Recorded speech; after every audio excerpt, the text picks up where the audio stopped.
പേര് വിനയ് മോഹൻ. ഞാനിപ്പോ വന്നിരിക്കുന്നത് ചേർത്തലയിലാണ്. ചേർത്തല എക്സൈസ് ജംഗ്ഷനിൽ വന്നപ്പോഴത്തേക്ക് ഇതേണ്ട ഒരു പഴയ ബിരിയാണി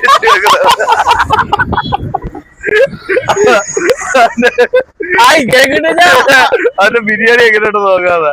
ഞാൻ ഇതിനു മുമ്പ് കഴിച്ചിട്ടുണ്ട്. നല്ല ബിരിയാണി. 130 രൂപയാണ്. അണ്ടിപ്പരിപ്പും കിസ്മിസും എല്ലാം ഇതിൻ്റെ അകത്തുണ്ട്. അത്യാവശ്യം നല്ല ക്വാണ്ടിറ്റിയിലുള്ള നല്ല ഇറച്ചിയാണ്. ഒന്ന് വന്ന് കാണിച്ചു കൊടുക്കാം. നമുക്ക് കടയുടെ മുതലാളിയെ കാണിച്ചു കൊടുക്കാം. ഇതാണ് നോക്കൂ മുതലാളി, മുതലാളി നോക്കൂ, ഇതാണ് കടയുടെ മുതലാളി. ഇതാണ് നമ്മുടെ ചെക്കനുണ്ടാക്കുന്ന ബിരിയാണി. കണ്ട നല്ല അടിപൊളി ബാസ്മതി അരിയില് അണ്ടിപ്പരിപ്പ് മുന്നിലേക്ക് ഇട്ട് കിണ്ണം കാച്ചി ദം ബിരിയാണിയാണ് അവൻ ഉണ്ടാക്കുന്നത്. അല്ല, ദമ്മ പോലത്തെ ബിരിയാണിയാണ് ഉണ്ടാക്കുന്നത്.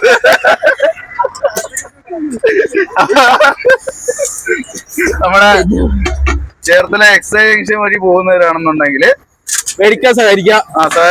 അത്യാവശ്യം നല്ല ക്വാളിറ്റി പാക്കിംഗ് ആണ്. ഒന്ന് എടുത്ത് കാണിച്ചു കൊടുത്ത നമ്മുടെ ചിക്കന്റെ സൈസൊക്കെ നോക്കും. ഫോണിന്റെ ക്വാളിറ്റി അടിപൊളി ആയതുകൊണ്ട് നല്ല രീതിയിൽ കാണുന്നതിൽ കുറച്ച് കുറവുകളുണ്ട്. അപ്പൊ അതൊന്ന് ക്ഷമിക്കണം.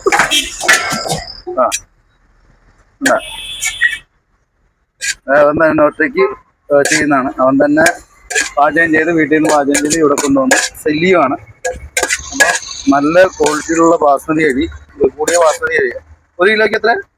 130 രൂപ 1 കിലോക്ക് അല്ലേ ബാസ്മതി അരി?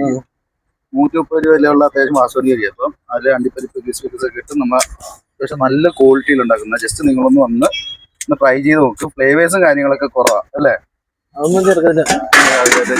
പ്രിസർവേറ്റീവ്സ് ഒന്നും ഇല്ല. നമുക്ക് ധൈര്യമായിട്ട് കഴിയപ്പം. എന്തെങ്കിലും കുറവുണ്ടെങ്കിൽ ഇവരുടെ അടുത്ത് തന്നെ ഒന്ന് പറയാം. കഴിച്ചു നോക്കാം. ചേർത്തല എക്സൈസ് ജംഗ്ഷനിലാണ് കട വയ്ക്കുന്നത്. ആർക്കെങ്കിലും ഇവിടെ ഒരു വരുന്നവരുണ്ടെങ്കിൽ ജസ്റ്റ് ഇവിടെ ഒന്ന് ട്രൈ ചെയ്ത് നോക്കുക അല്ലേ? ഒന്ന് 3 മണിക്ക്.